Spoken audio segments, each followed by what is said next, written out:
The way he exited that team in 2018 will have an effect on how much he can re-up with the Knicks for in his contract negotiations this summer. You see, Randle being a 7-year vet, especially with the performance that he had this season, under normal circumstances, he would be eligible for a supermax extension this summer. But because LeBron had chose to go to LA and it kind of changed plans and changed the Lakers' course on how they were going to structure their team, as a result, Randle was allowed by Magic Johnson to hit restricted free agency and just walk off and sign with another team, thus forfeiting any type of supermax extensions that he would qualify for in his 7th year. So as of right now, instead of Randle being eligible to get a 5-year extension for about $200 million guaranteed, the deal the Knicks could offer him this summer would be around 5 years, from anywhere to $100 million to $140 million, with over $100 million guaranteed. The rest of the money will be based off of bonuses and incentives. But, there's always a but. Here's another thing that he could do. He could wait until next season, have another all-star performance like this season, bet on himself, and he can re-up with the Knicks during the summer of 2022, and he can make anywhere from $80 million to another $100 million on top of what he could get this summer.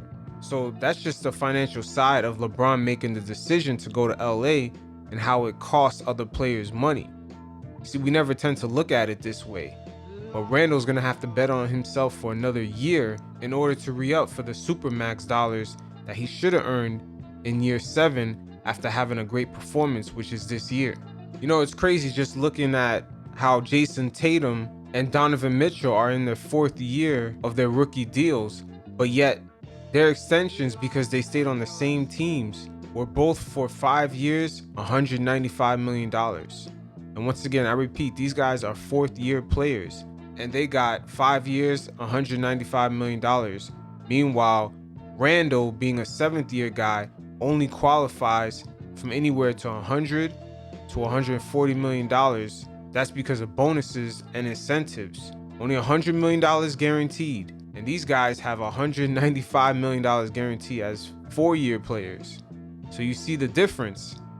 So once again, we're seeing the financial side of when a mega star like LeBron James makes the decision to go on a team like the Lakers that were kind of in the middle of a rebuilding process in which they drafted certain guys, and guys began to have certain expectations of what their future was going to be with the team. So when organizations make transitional shifts like this, it tends to cost players a lot.